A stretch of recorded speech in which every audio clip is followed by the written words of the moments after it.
Yesterday was a very tragic one in Kumasi where fire destroyed the China City Mall at Santasi, causing heavy damage to the building and goods. The fire, which started, was quickly spread through the mall and with thick smoke visible from a distance. And also, early reports suggest it began at the back of the building before engulfing the entire structure. The Ghana National Fire Service quickly went to the place to control and also douse the fire. We understand that a number of things have been done. Some of the things that got destroyed were groceries, electronics, and home items that were completely lost. Middle Belt Bureau Chief Hafiz Tijani yesterday brought us that story, but he's visited the place again for us to assess the situation a day after and whether the fire has totally been doused or we have pockets of fire also at the place. Hafiz, good morning. Yeah, good morning, Philip. I trust you are doing well. I'm well, thanks for asking. Tell us what is happening this morning at the scene where the fire incident happened yesterday. So this morning, the fire officers are coming back here to continue with their investigations. Yesterday they started with the investigations and they are here to continue. So it's not only the fire officers that are here. We have also officials from the National Disaster Management Organization, that's NADMO, and we have police officers who are also here.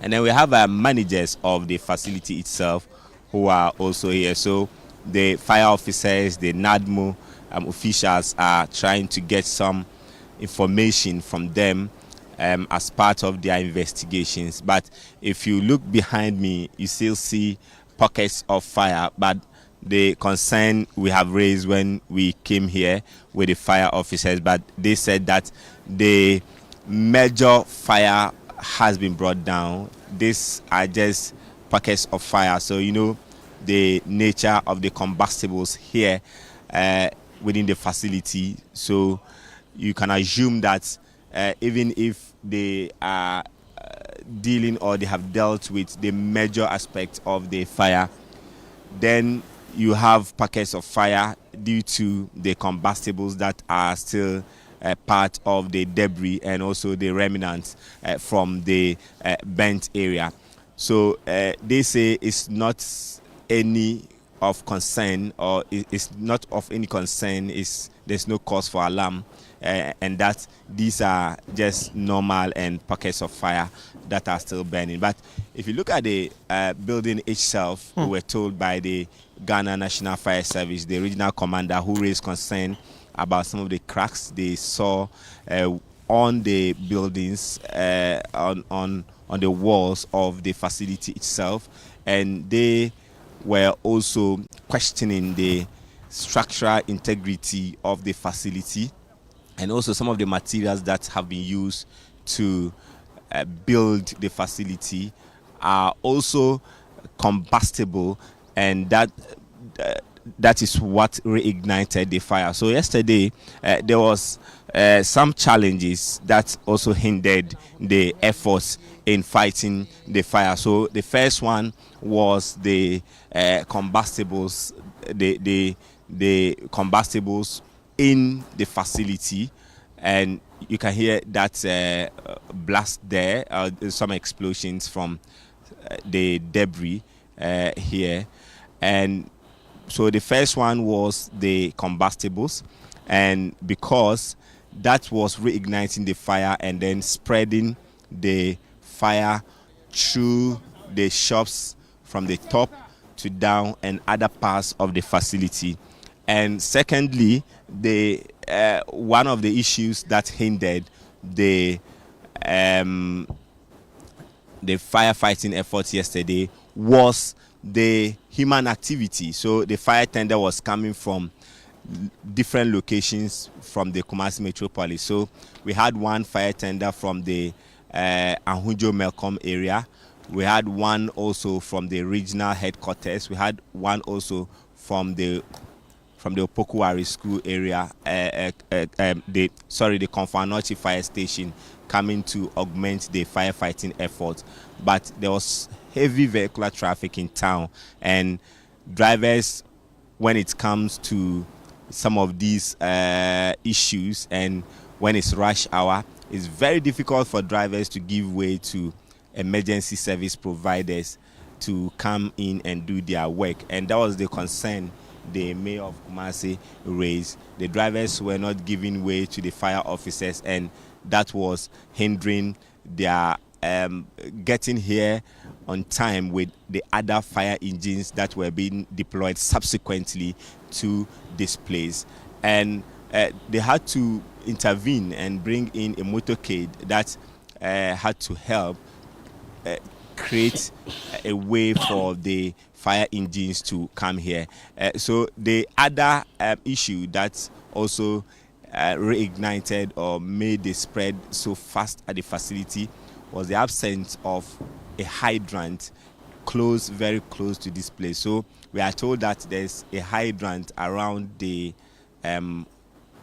Opokuwari school area. There's another hydrant around the Ahujo Melcom area. So if there's no, or when they come and they are done with one engine and the water is finished, they have to go back and refill and come back. So if there was a hydrant very close here or a hydrant at where the incident happened, they would have been able to just get the water quickly. So later, the Kumasi mayor had to order the deployment of some of the tankers belonging to the drip program, so that they can bring in the tankers to supply water to the officials of the Ghana National Fire Service. But in all, they have been able to do a good work by bringing down the situation under control.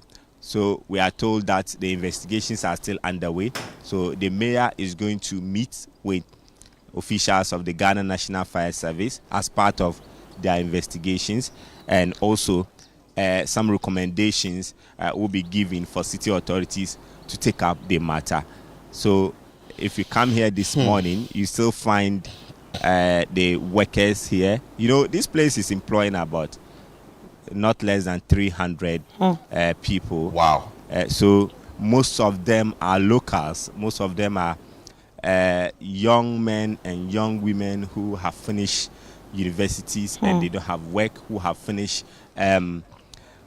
senior high school and they don't have work to do. And this is where they get their daily bread from. And you see that all of them are so sad, they are distraught, and it's not a very good sight for them.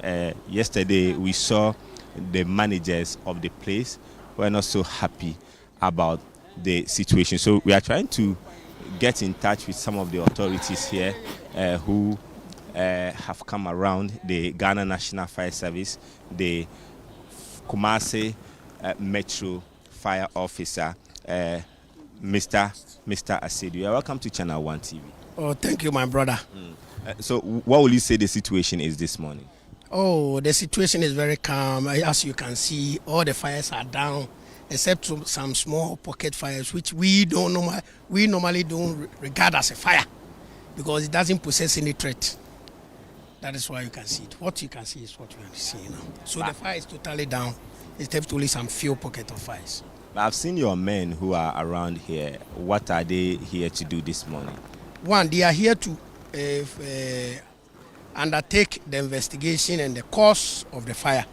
And two, to stand by and check if there will be any additional expansion or spread of the fire, so that they can tackle it.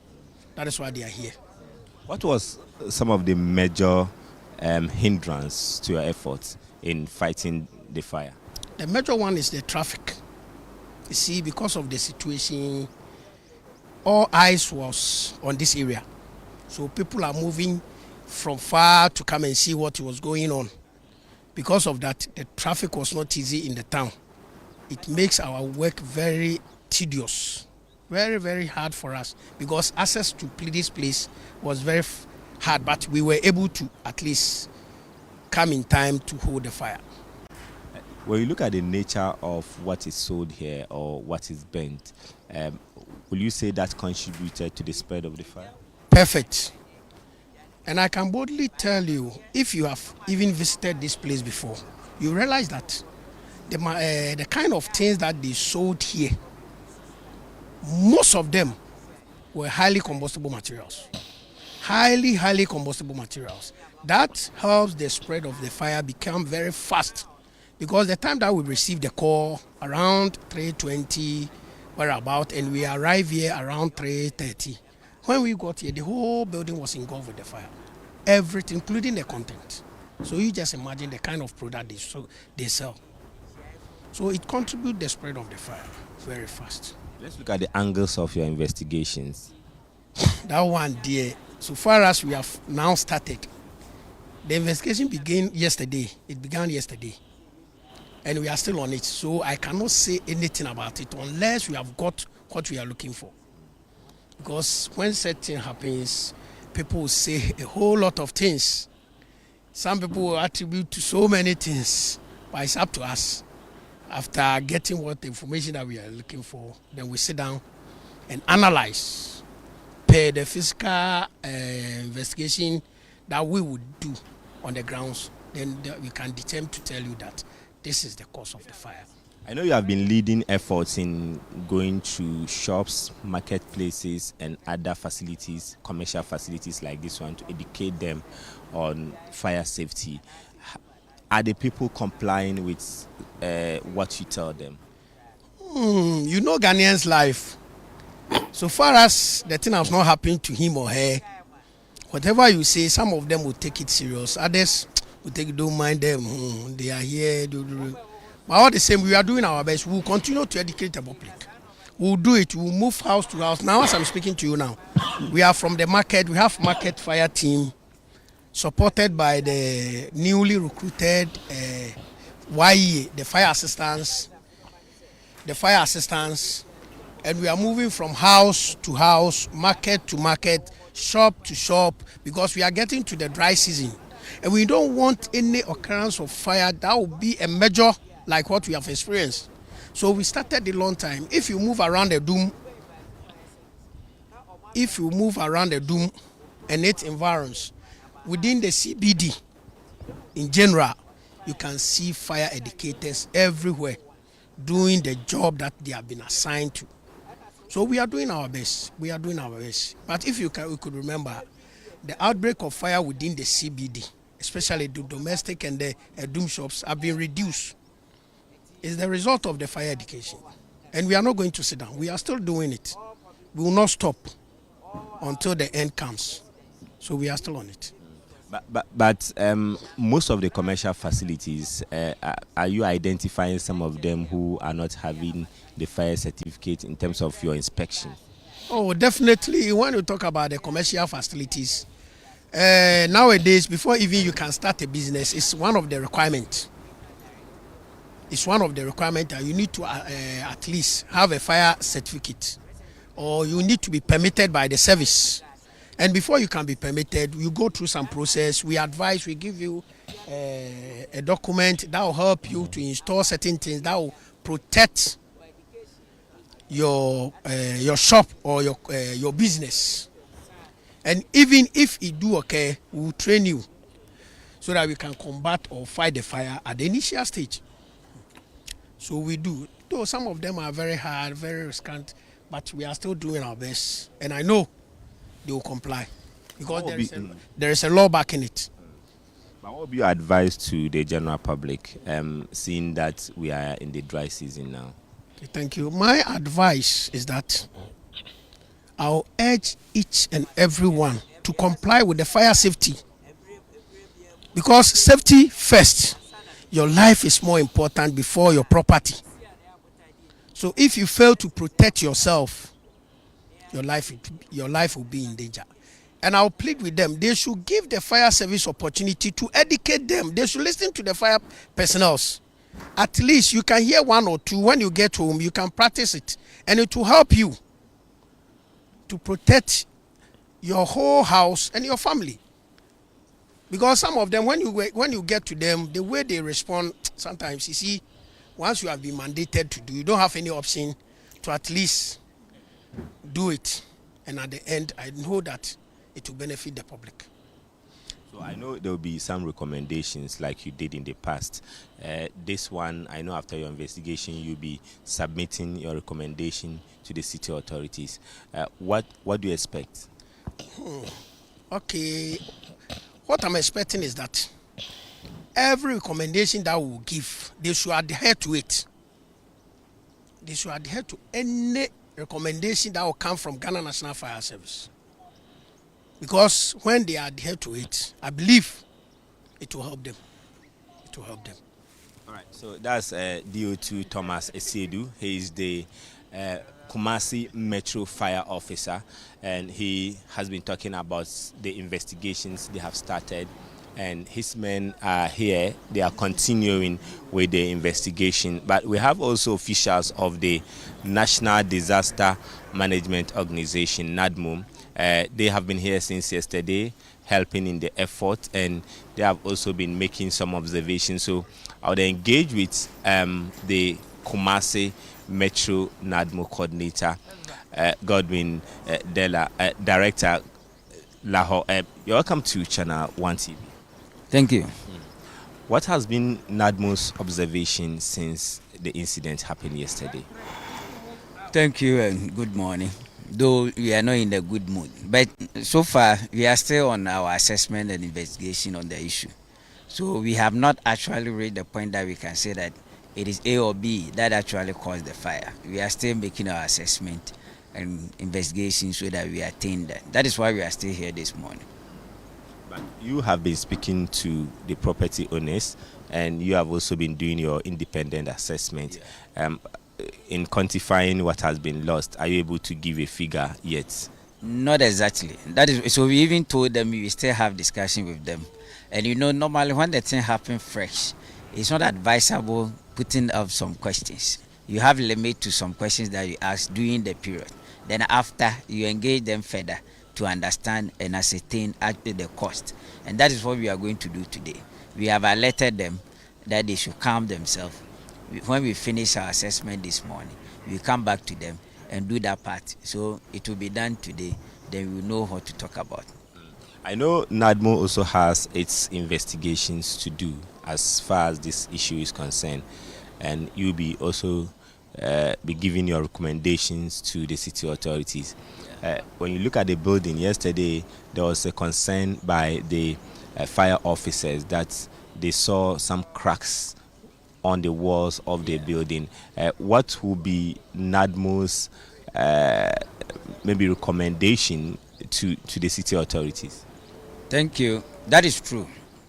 We did that together yesterday, and the mayor was even here. So both fire service and NADMO, we advised the mayor that this building have to come down. That is why you saw the excavators here last night. So upon our advice, that the mayor make sure that they bring the excavators. So we are still here assessing the situation, after which we will make sure that the building come down, because it's still a threat and we don't have to go leave this place whilst we'll be waiting for another disaster. We can't wait for that.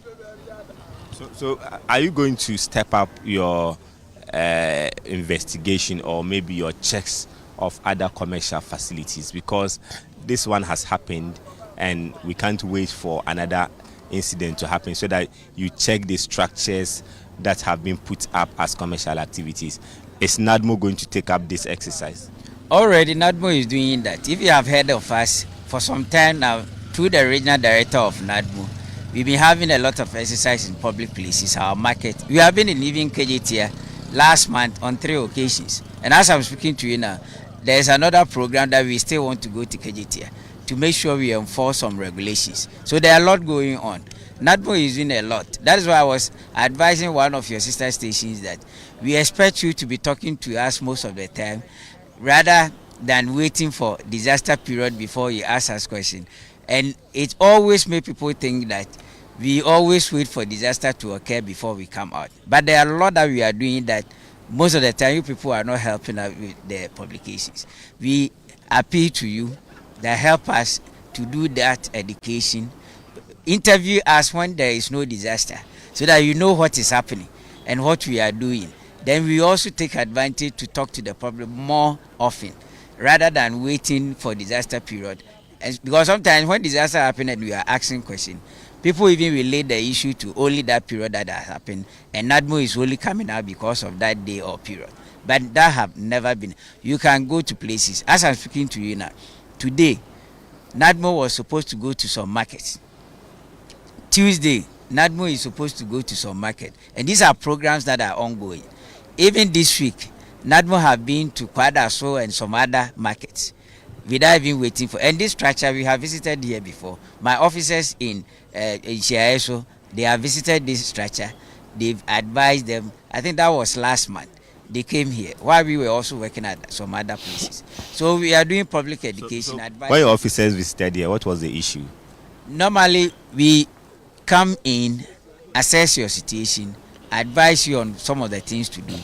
If we even see that you have already done something that we think you should do to enhance whatever that you are putting in place. And it's true, they have their fire certificates and so forth. So these are some of the things. But we also advise people that though they have fire extinguishers, but sometimes you need to be refreshing your people around the extinguisher. When you train them for once, and you think, oh, they know how to use it, and you don't refresh them, you are making a big mistake. Even the fire service who's supposed to be training you, they normally have refresher programs, because if you don't do that, you might not remember how to use it when the incident occurs. So we normally advise that people should be having that training periodically at least, so that people will always be fresh about how to use the fire extinguisher. So yesterday we had a confirmation that there's no any casualty. So after this morning, have you recorded something like that? The only casualty was someone who was closer to the incident scene, and that person got a slight injury because of the rush at that time. And so far, not that to the extent that you say someone is dead or have had a casualty to the extent that the person cannot lift or walk. Not to that extent. But so far, that's the only incident that we have heard of. How's the condition of this person? It's better. It's better. It's better now. Yeah. So we can see that the excavators are here. Are you going to start the demolition this morning? We are still doing our discussion. And normally when you want to do demolition, you have to plan how to do it to make sure that you will not have any casualty as you do the demolition. And also, you plan in such a way that it does not cause a lot of havoc also to the land and the surroundings. That is why we are here doing that. So when we finish with that assessment, the excavator will start its work. All right. So that's the NADMO coordinator, director. Hafiz, before you finish with the NADMO coordinator, I wanted to find out from you, since they are National Disaster Management Organization, they would have to give some assistance. What would be the immediate assistance they'll give to, say, the owners or the individuals in charge of the facility? Okay, so let me put that question to him. So, want to know what you are doing to help at least the locals or people who work here. What's the immediate help you are going to give to them? When incident of this nature happen, our prime focus first is to make sure you put the incident under control, assess it, know the issues, how the causes of it, before we plan of any other. So for now, at this scene, this is our focus. But do we know how many workers have been affected? These are all the things that we are coming to do this morning. Okay. Yeah. That is why we are here this morning. All right, Hafiz. So that's the... Hafiz, I actually have another question for him. He talked about, the media being part of, their mouthpiece in helping them put out the word. But what have they done as themselves without depending on the media? Say maybe campaigns, maybe door-to-door campaigns or announcements on their social media pages, something that also let people know that, okay, this is how you should live, this is what you should do and all that, instead of waiting for the media to be their mouthpiece. So apart from the media that you rely on to send information to the public, what other platforms or avenues are you maybe exploring to be able to get a very wider reach, talk of the social media. Are you doing those things? Yes, we have started. Now we have some IT guys that we have given some job to, and they have started. It's not that they are creating this social media, that's the Facebook and other WhatsApp platforms and so forth. This Facebook is ongoing, and even our national have it, the region have it, and we all pack our issues there, then it goes out. So we've been doing that. Beside that, we normally believe in the one-on-one more. That is why we normally go to public places and so forth. Going, even the last time we have visited some banks. We do all that. Apart from the markets, we go to other public places like banks, whatever, and sometimes even lorry stations. We go and educate them. Also, apart from the public place, we actually educate people, create awareness also for homes, how we should cater for ourselves in our homes. So we've been doing that. The one-on-one is more than any other. But sometimes what I was saying is, if you talk to us or you give us the opportunity, we will again be able to reach more wider people in talking to them and creating the awareness. Okay, so Chris, you had the response Yes, to your I question, do, and yes. so the fire officers are still here. They have started their investigations. The police officers are also here to ensure order. So this is where Okay, this so is where we're told the fire started. you know what, That's just be hold on for us, right? We want to speak to the head of public relations for the Ghana National Fire Service. So hold on, don't go, because you want to see the structure itself. Look at what the NADMO will be pulling down, what the city authorities will be pulling down, and if you could also show us some of the cracks of the building as well, it would be very helpful for people to understand the intensity of whatever happened yesterday. But just stay on for us, don't go. We'll be calling or we'll be engaging the Ghana National Fire Officer, that is the public relations officer of the fire service, DO2 Desmond Aka. We'll be engaging him extensively on what happened yesterday, how many fire tenders it took to the place, which we understand that a number of them were taken there, where they got it to fire tenders. They've been complaining for a very long time about logistics. Yeah. And now we know that the transport ministry is rather bringing about 500 buses for Metro Mass. We know that the Ghana National Fire Service must be well tooled, well equipped. If something can be channeled to them, we know the Interior Minister Muntaka Mubarak has indicated that it will be well resourced, but as to whether that has commenced, we are yet to know. So we will find ways and means and speak to the public relations officer for the Ghana National Fire Service and find out from him what their challenge was, if to douse the flame, how well they were able to get to the place immediately, how many fire tenders they took to the place, what the plan is like going forward. So we have DO2 Desmond Aka, Head of Public Relations for the Ghana National Fire Service on. Good morning, sir. Good morning, and thanks for having me. Good. I trust you are doing well. I got good. At what time did you receive this information before your men moved to the fire scene to douse the fire? Well, it's quite unfortunate that yesterday we had to lose a huge investment such as the Santa Fe China City Mall to a fire that started around 3 p.m. But unfortunately, it took a while before they relayed the fire call to us. So when it was 3:19 p.m., they eventually called us. That is, the fire call came through.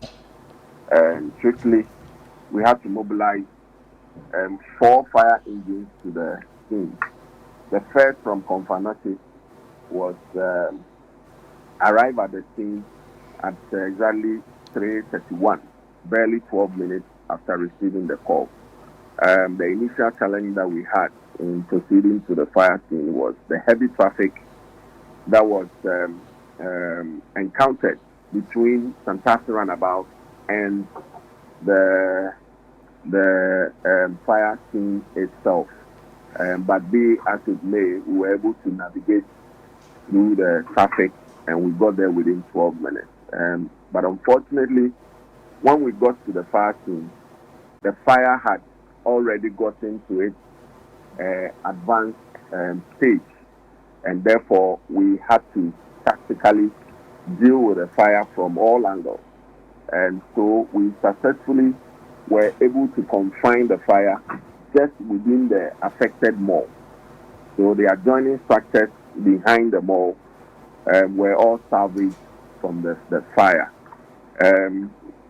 Yesterday we were able to commence with investigation, and it came to light that the fire originated from one of their warehouses on the first floor of the affected mall.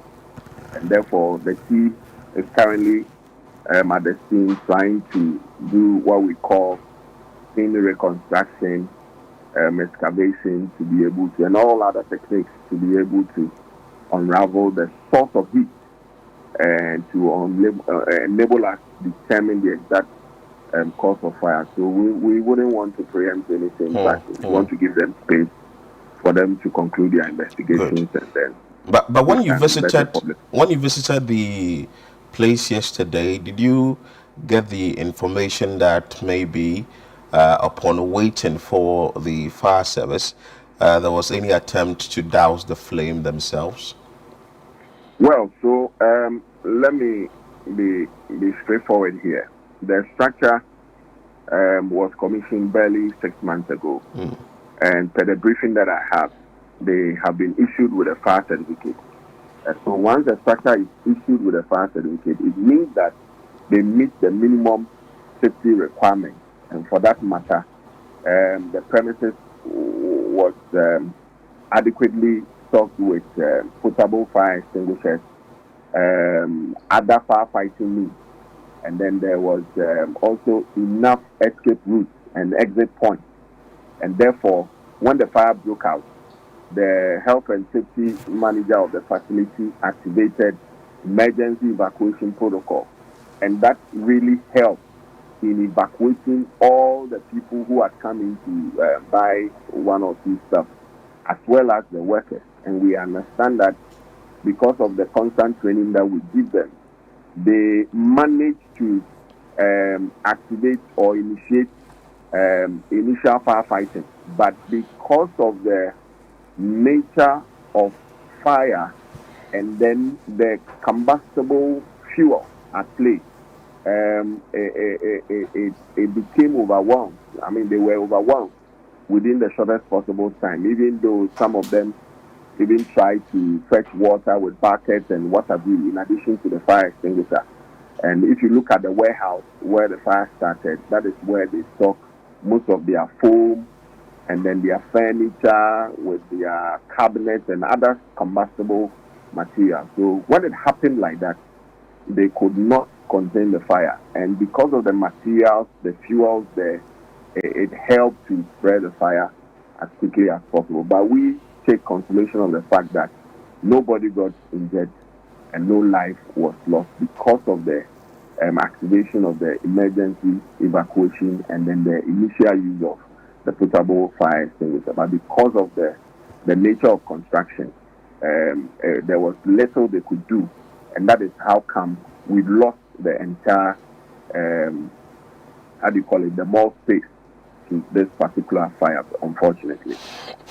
Mr. Akka, from what we see here, we are saying that the level of destruction was massive. But as a professional, the Ghana National Fire Service, how will you describe the destruction that happened yesterday at the mall? Well, so for fire to cause this destruction, normally it will depend on the chain of fuel. If the space has a lot of fuel to be consumed by the fire, then it means that the intensity of the fire would also be high. And that is what we witnessed yesterday. So for a mall of that space, you would realize the amount of combustible material, varied combustible material. And when they are gutted by fire, they react violently and differently. And therefore, it made the spread of fire so rapid, such that by the time we got there, the fire had already gotten out of hand. So we tried initially, if you have the footage, entered just to battle the fire head on. But because of the spread of fire and the nature of fuels at play, we had to retreat and then do what we call defensive firefighting. And yesterday, I must commend the mayor and then the regional minister for marshalling 3 water tankers plus 2 earth-moving equipment to help deal with the situation. And that really helped us to bring the situation under control around 8:22 p.m. And so, if you ask me, this is what contributed to the massive distraction that we had yesterday. All right. So, still talking about massive distractions. Earlier, when we spoke to the NADMO officer, he talked about the place, storing some materials that are combustible. Now, in a situation that the place is storing materials that are combustible, what are people supposed to do? Obviously, we cannot dictate to people what to sell, but what are they supposed to do to take precaution and be proactive when it comes to, in case there's an issue of fire? Well, so for a warehouse setup, before you can stockpile, there are some basic safety protocols in terms of ensuring there is good housekeeping. And therefore, you need not to pack the wares all together. You need to segregate them. The solid ones, the liquid ones, or the semi-solid or whatever. You need to pack them at different places with enough space in between them. And you don't have to pack them to the ceiling level.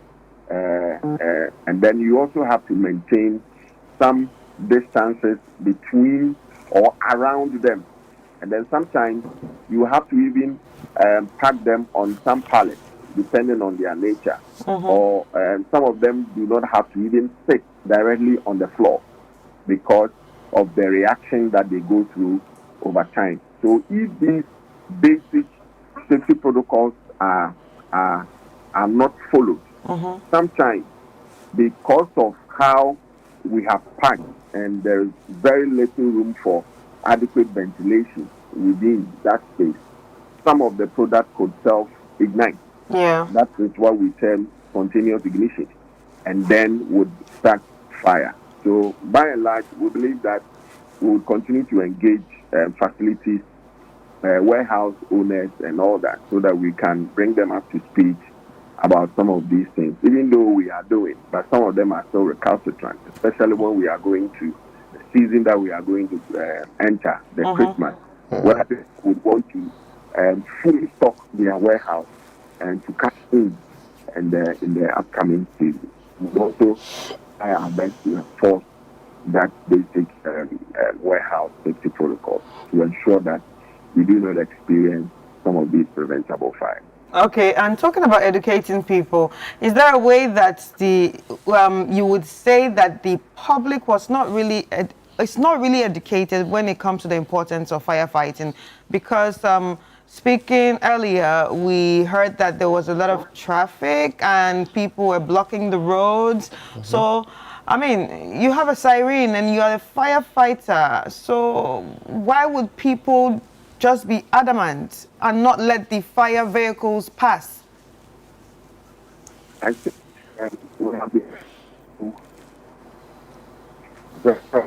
Mr. Aka, we are losing you. If you can position yourself also, we can hear you clearly. Hello? Okay now? That's better, but it can get better than this. Is it okay now? Yes, far better. Yeah, you can go ahead. Yes, so I was saying that we are becoming the people who are gradually not paying attention or putting much premium on our safety. We think that fire is something which is very far from us, and therefore we are immune to fire. And people only take fire seriously when their property or their loved ones have been affected. And that is a very bad culture and mentality. And therefore, I would only urge Ghanaians to prioritize and put in adequate measures to prioritize their own fire safety Somebody may have the luxury of money to go and buy a vehicle, but to come to think of getting an effective fire extinguisher that would help him douse fire within the vehicle or on the vehicle, I mean, doesn't concern the person. And then somebody will also build a very huge mansion and wouldn't care to secure it or by protecting it by means of installing fire extinguishers, smoke alarms, and what have you, to help him or her to escape in times of a fire emergency. So I think it has become our culture, and we all have to help in shaping that perception. Because why would a fire tender be blaring its siren and be coming? It should tell you that something is happening. Because ordinarily, why would we move a tender if nothing is happening? So I think that we all have to do our best.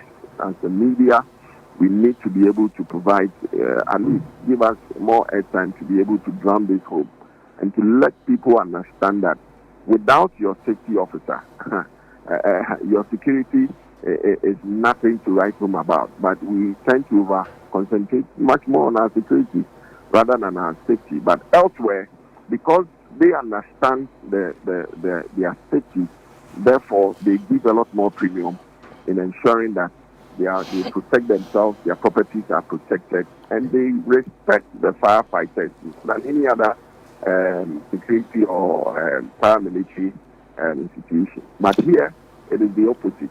So we would want to plead with government that it is also important that the Ghana National Fire Service, based on the fires that we are experiencing, the sophisticated nature of these fires, we need sophisticated equipment to be able to deal with these fires. I know that the Honorable Minister for the Interior, even the President, has also assured us that we need some of these equipment now to be able to help us to be able to deliver on our mandate. And I believe that when they come in, it will help us greatly to be able to serve the good people with what we are known best in doing.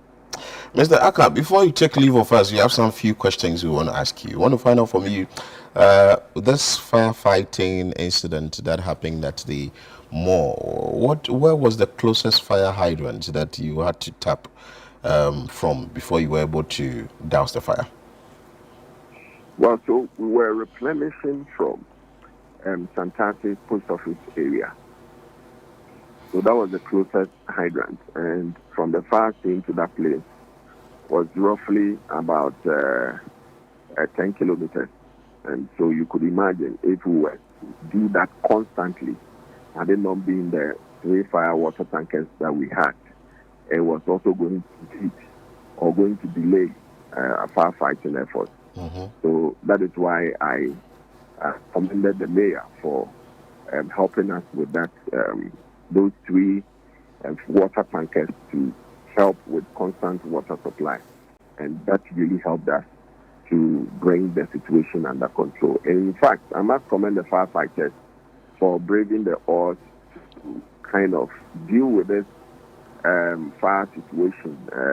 In fact, yesterday, if they had not even taken precautions, they would have rather turned to be the casualty. But we thank God that nothing untoward happened. They were professional and they did their best to ensure that at least all the other adjoining properties were salvaged from this hellish fire that we saw there. And also, when a building of this nature has been put up, what is the required? Is it fire extinguisher that is supposed to be installed? Is there a fire hydrant? Is it what we are using in our various homes that are supposed to be used? We want a little education on it. And is there a law from the Ghana National Fire Service that should bite hard when it comes to people not adhering to the fire safety at their facilities when it comes to structures like this? Well, so for structures like this, we need to be able to get, in terms of firefighting, we need to get a hydrant. If there is no hydrant, then there has to be provision made for a mechanized borehole with an overhead water storage facility. Before you go on with that, did you see such a thing there at the facility? No, they don't have a fire hydrant. That is why yesterday we had to shuffle between. You know, the requirement is such that once you meet the basic fire safety requirements, you are permitted to start operation. But the requirement is such that it's progressive. So you move from the less costly one to the higher costly one. So they were going to be made to do the fire hydrant or get an alternative water storage system. But that had not been done. Like I said, it was barely opened about 6 months ago. And some of these things are capital intensive, and probably that was why they had not done that before they started operation. But be as it may, yesterday we were able to marshal the needed water to deal with the situation. So going back to what I was saying, you would realize that they would have to get fire extinguishers. If it is potable fire extinguishers, there are various classes or types, weight class that you need to get. Aside that, there is a need for hose rings that when their system is connected to the water supply, they will be able to use it up to a point. And then also, depending the height, if it goes beyond a certain height, then there will be a need for some risers, some sprinklers, and all that. And these are some of the facilities of fire protection systems that have to be in place in such malls such as this. But it is not too clear as to whether these things were in place before they were allowed to start operation. But is there any law? Yes, That should bite hard, because from what they are saying, it's obvious they didn't have the needed requirements. But I don't know how come they were able to get a certificate. But if there is any law, maybe other entities or other people are watching, and they would have to be informed that there's a law that governs this, and should they go against it, these are the sanctions that will be meted out to them. Well, so before you are given a certificate, I mean, you need to meet the minimum safety requirements. So the minimum safety requirements would allow you to have adequate escape routes or means of escape. There should be enough exit points like that, issue like this, depending on the occupancy, especially with respect to humans. They will be able to escape and escape freely without any obstruction. And that was adequately provided for in this particular structure. And then also, you would need to also have some protection. So we understand that they had fire extinguishers, potable ones, installed, advantage points, and they even used those ones at the initial stages. It's just unfortunate that the fuel loads and then the spread of fire was so rapid, therefore they could not use it to contain the fire when it happened.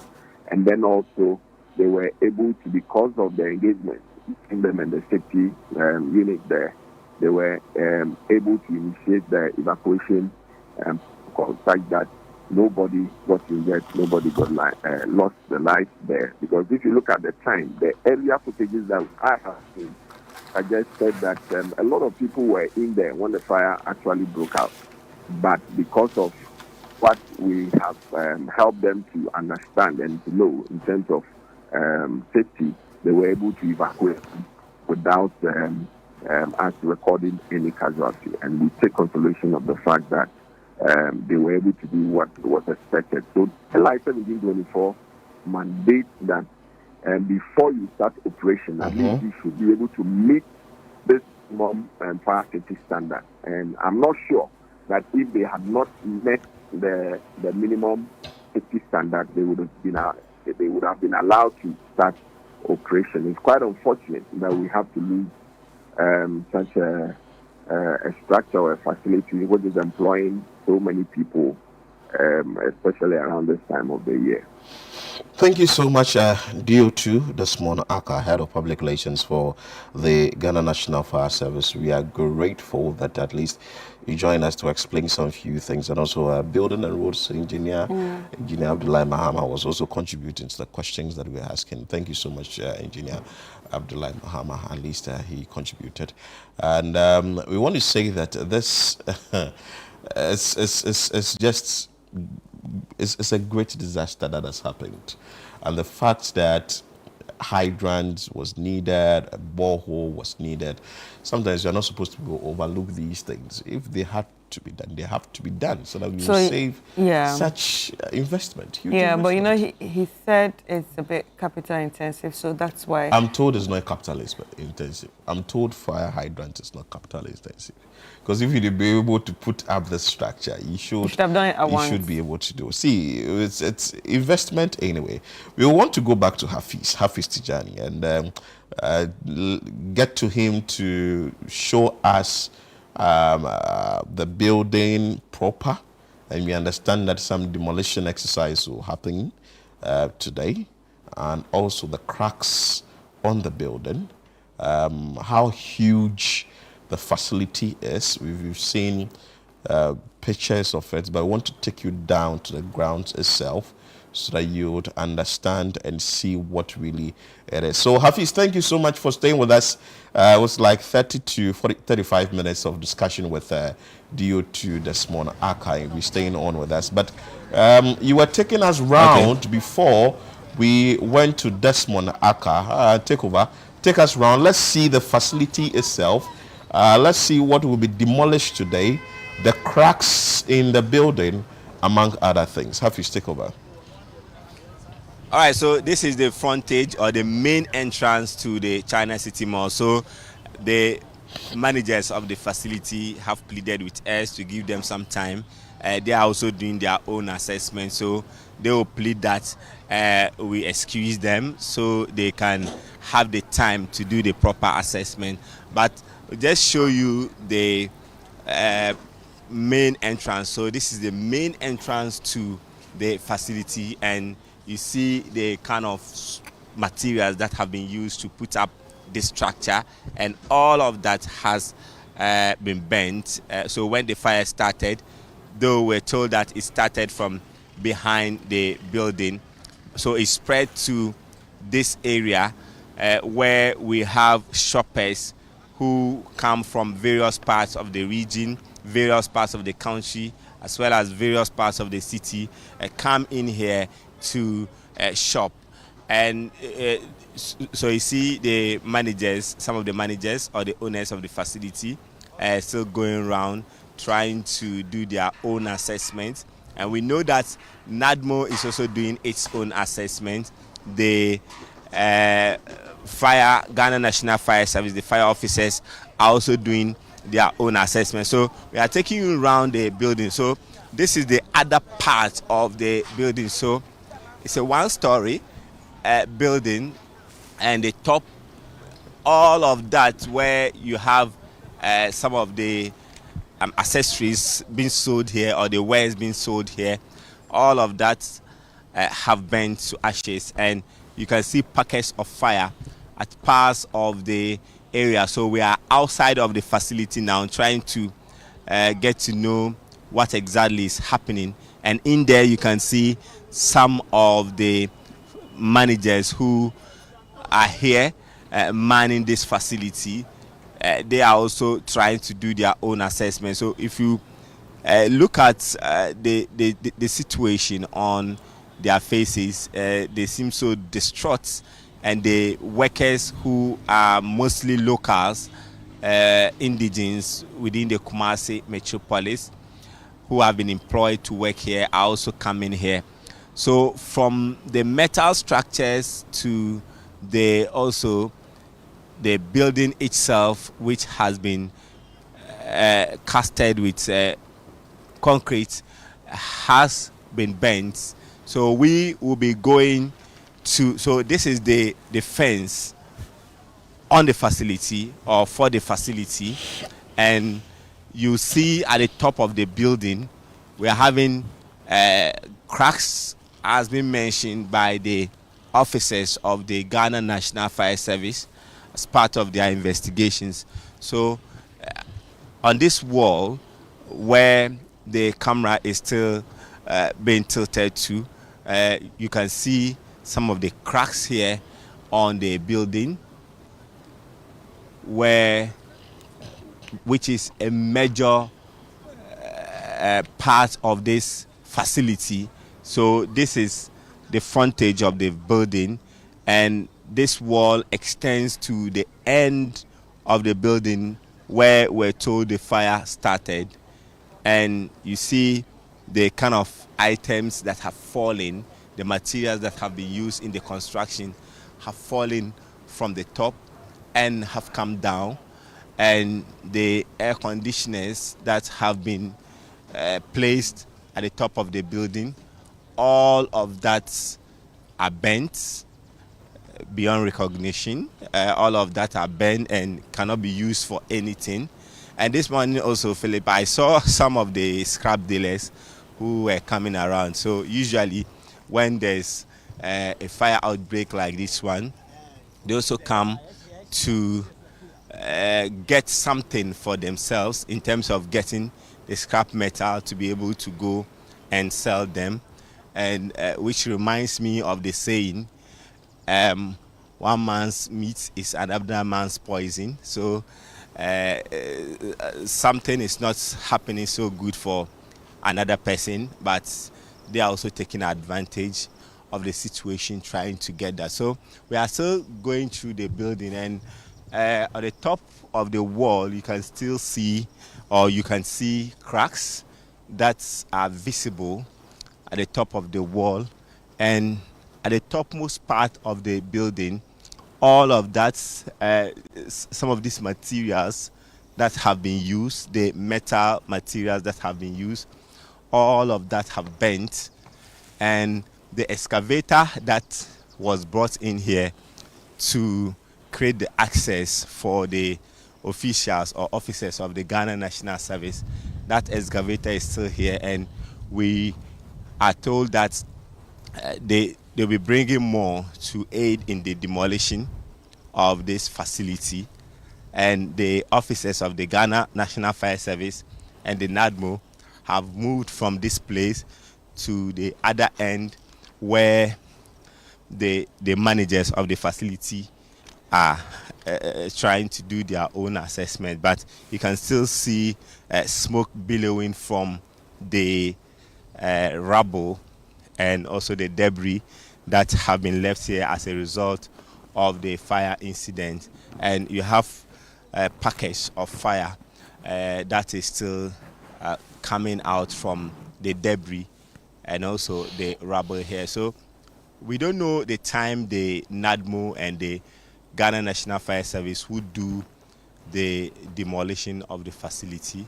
But if you look at the rubble, part of the fence was brought down just to create access for the Ghana National Fire Service, officials of the Ghana National Fire Service, to do their work. So when they came, they brought in the fire engines.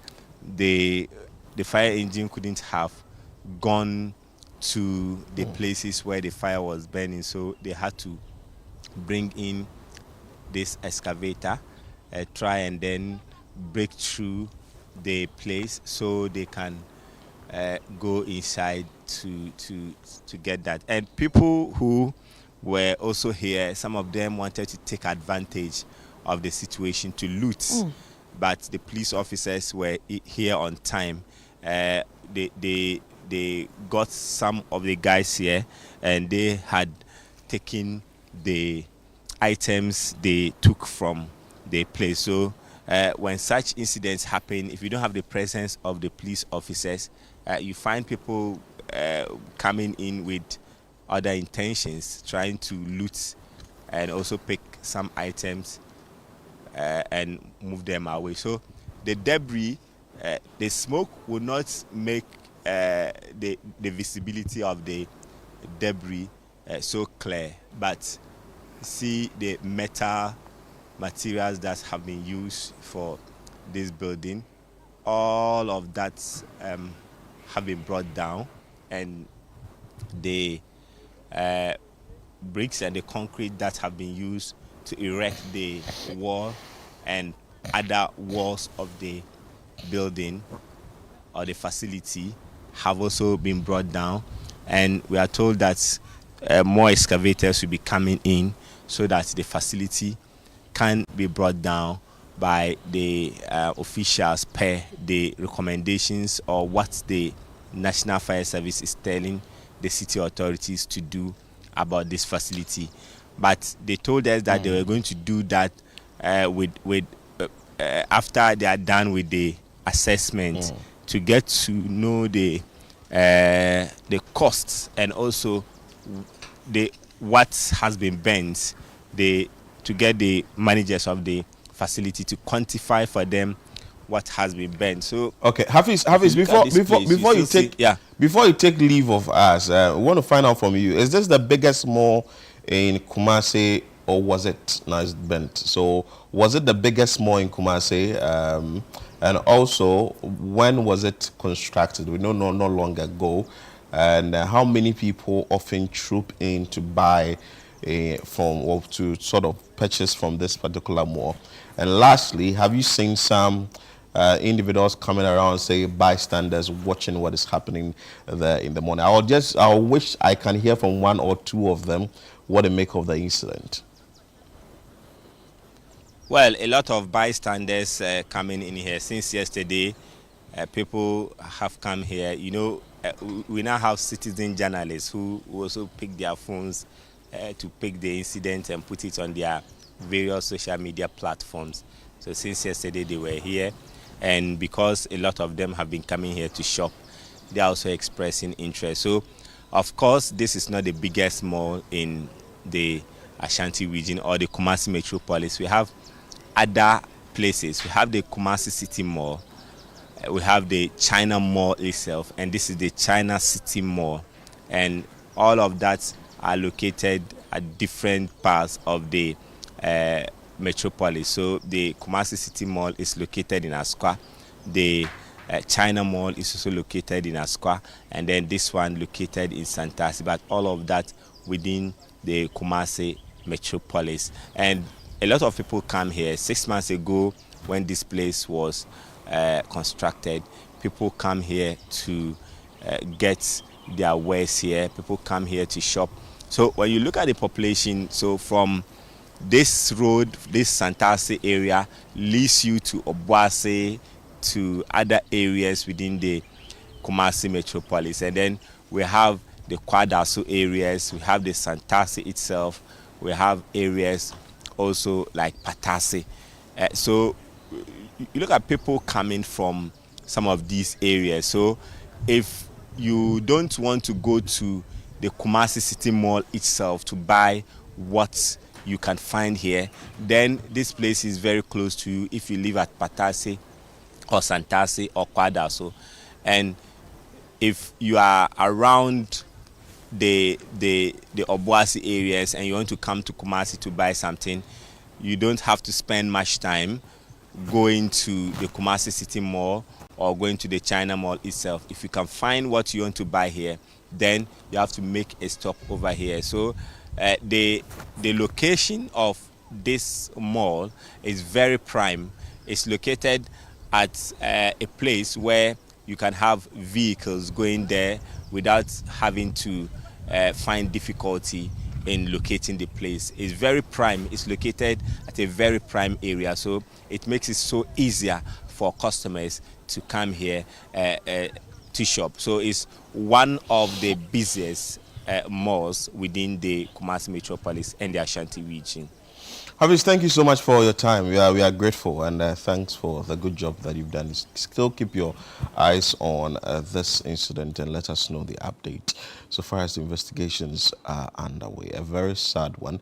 I brought you the aftermath or a day after the incident at the Kumasi, or the China City Mall, that fire ravaged the entire structure. And we understand that the city authorities, i.e. NADMO, Fire Service, the Kumasi Metropolitan Assembly, will be embarking on some exercise there to eventually pull down the structure. And also some investigation is underway from the Ghana National Fire Service side and also the National Disaster Management Organization. But we'll be keeping our eyes on this keenly, and we will bring you update of whatever will be happening from that side.